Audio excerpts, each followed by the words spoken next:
Hey guys, welcome back to the channel. Today we're going to be checking out an awesome Camel Strip plugin by Safari Pedals. Got everything you need. We're going to start off with the track and then dive into the plugin. Let's go.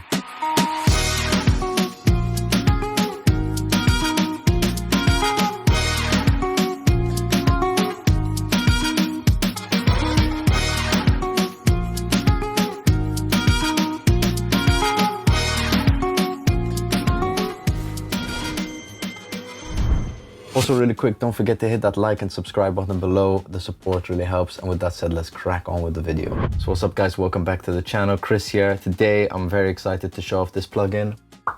It's the new Camel Strip from Safari Pedals, and the more I dove into this plugin, the more convenience I found myself receiving from it because of what it includes.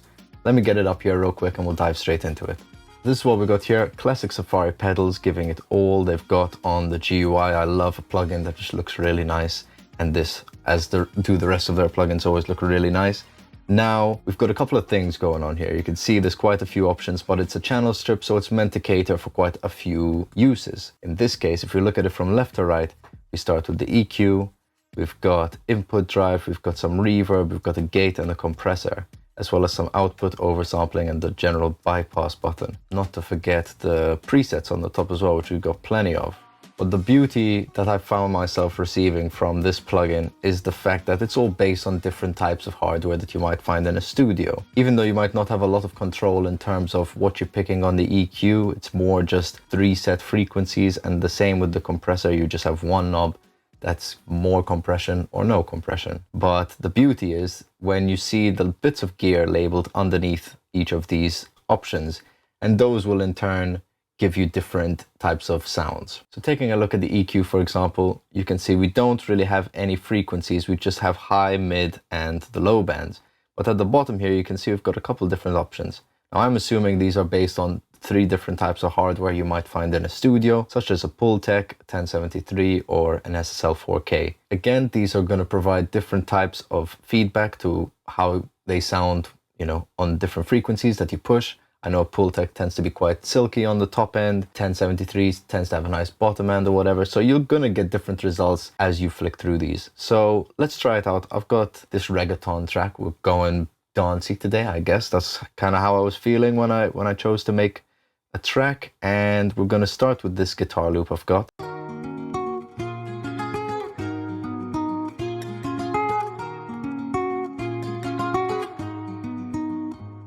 That's the vibe. Let's play with this EQ. I'm going to push everything on the EQ and then we'll try the different options and see what it sounds like.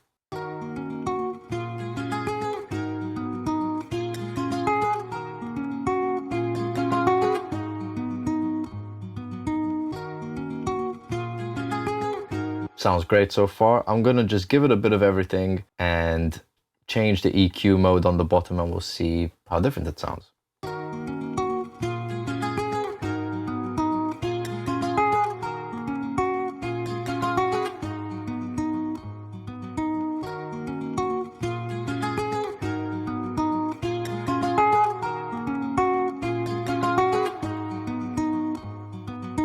So overall, you can hear some slight differences. For me, the EQ 1A sounds super clean and smooth on the top, whereas the 4K, you're getting a lot more brightness out of it. 1073, maybe some more mid-range things going on. But overall, some nice differences between the 3 of them. I'm going to dive to the opposite end of the plugin and check out the compressor. You can see we've got Fair, 2A, and 76. Again, I'm assuming this is the Fairchild LA2A 1176. All these compressors work pretty differently. 1176 tends to be quite fast on the attack and the release side, whereas the LA2A and the Fairchild are both preset compressors with a slowish attack, but tends to be quite compressed. I know the Fairchild in particular tends to be quite heavy on the compression. So let's go over to the drums and we'll see what this sounds like when we play with these different types of compression. If I go over to the drum track, you can see I'm doing a little bit of EQ on the 73 setting and a little bit of compression. I've got this blend mode tucked back a bit, so I'm doing a little bit in parallel, but for the sake of this, I'm just gonna blast it on 100% and we'll play with this compression. I'll start with it off and then we'll pull it up and see what it sounds like.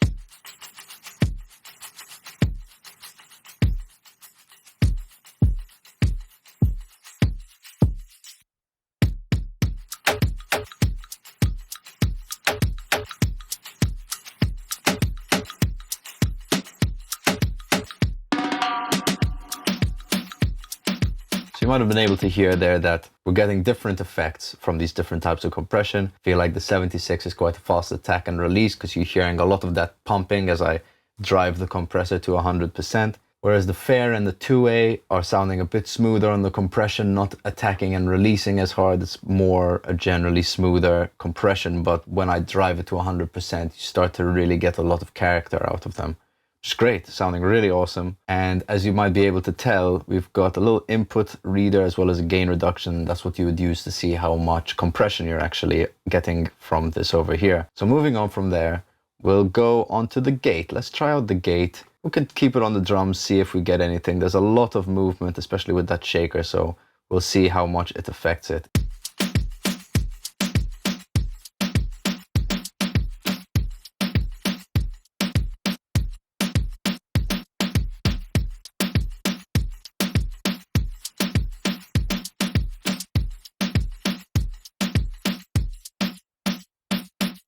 There you go, not too much to explain about the gate. It's basically a standard gate with a soft and a hard mode.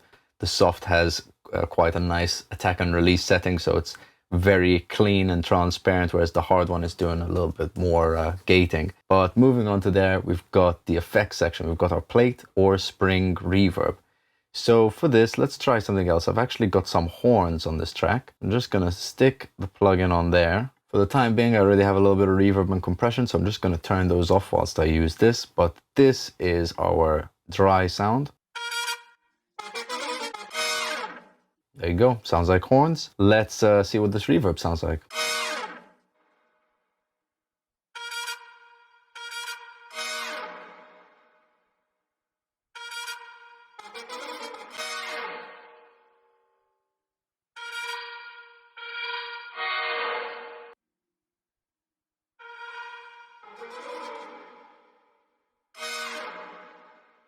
There you go. The reverb control is basically like a wet dry. You're just picking if you want, you know, the mix from 0 to 100%. If you want just reverb, you stick it all the way to 100%.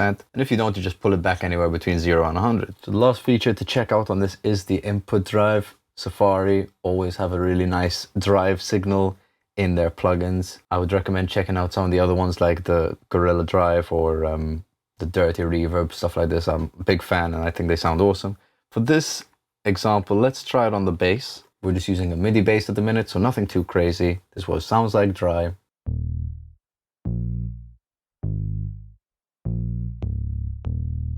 Now let's add some drive.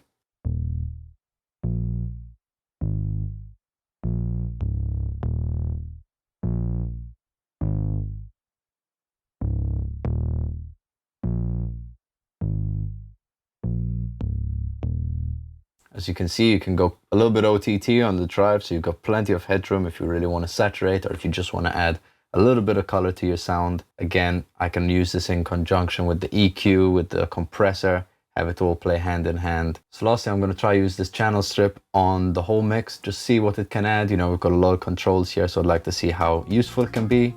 And then we'll call it there. Let's try it out.